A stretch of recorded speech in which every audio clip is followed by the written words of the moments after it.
નમસ્કાર મિત્રો, આજના સમાચારમાં તમારું સ્વાગત છે। દેશ, દુનિયા અને ગુજરાતના તાજા, મોટા અને સૌથી મહત્વના સમાચાર જાણીએ તે પહેલાં તમે ચેનલમાં નવા હોય તો ચેનલને જરૂરથી સબસ્ક્રાઇબ કરી અને વિડીયોને લાઇક કરી દેજો।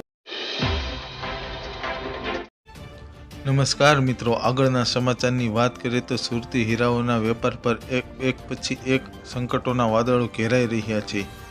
પહેલાં યુક્રેન રશિયા યુદ્ધ સમયે હજારો કરોડના વેપાર પર અસર થઈ અને હવે ઇઝરાયલ અને હમાસ વચ્ચેના યુદ્ધની અસર હીરા ઉદ્યોગ પર પડી રહી છે। હવે સુરતના હીરા ઉદ્યોગને વધુ એક ફટકો પડ્યો છે।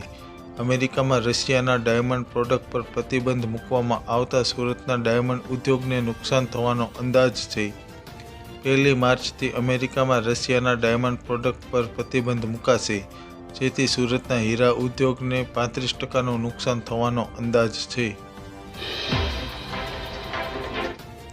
આગળના સમાચારની વાત કરીએ તો હાલ અમદાવાદમાં તાપમાન 16.5 ડિગ્રી નોંધાયું છે, જ્યારે નલિયામાં સૌથી ઓછું 9.5 ડિગ્રી તાપમાન નોંધાયું છે। 24 કલાક બાદ અમદાવાદનું મિનિમમ તાપમાન 18 ડિગ્રી આસપાસ પહોંચશે, ત્યારે હવામાન વિભાગ લોંગ ફોરકાસ્ટ મુજબ ફેબ્રુઆરીના 3 સપ્તાહમાં દિવસ અને રાતના તાપમાનમાં સામાન્ય વધઘટ થતાં ગરમીનો અહેસાસ થઈ શકે છે। આગળના સમાચારની વાત કરીએ તો પીએફ ખાતાધારકોને મોટી ભેટ આપતા કર્મચારી ભવિષ્ય નિધિ સંગઠનએ શનિવાર વ્યાજદરમાં વધારાની જાહેરાત કરી હતી, જે હવે વધારીને 8.25% કરી દેવામાં આવી છે।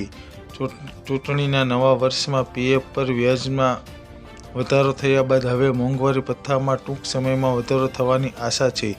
જો અહેવાલો પર વિશ્વાસ કરવામાં આવે તો સરકાર માર્ચ 2024માં આ અંગે મોટો નિર્ણય લઈ શકે છે। જો આવું થાય છે તો કેન્દ્રીય કર્મચારીઓને આપવામાં આવતો ડીએ 50% થઈ જશે।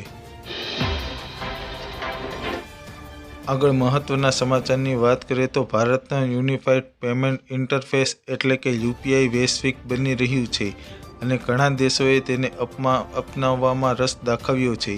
હવે તે વધુ વિસ્તર્યું છે અને આ અંતર્ગત લોકો મોરેશિયસ અને શ્રીલંકામાં પણ યુપીઆઈનો ઉપયોગ કરી શકશે। વડાપ્રધાન નરેન્દ્ર મોદી આજે બંને દેશોમાં આ સેવાની શરૂઆત કરશે। આ દરમિયાન શ્રીલંકાના રાષ્ટ્રપતિ રાનિલ વિક્રમસિંઘે અને મોરેશિયાના વડાપ્રધાન પ્રવિન્દ જુગનાથની સાથે ત્રણેય દેશોના સેન્ટ્રલ બેંકના ગવર્નરો પણ હાજર રહેશે।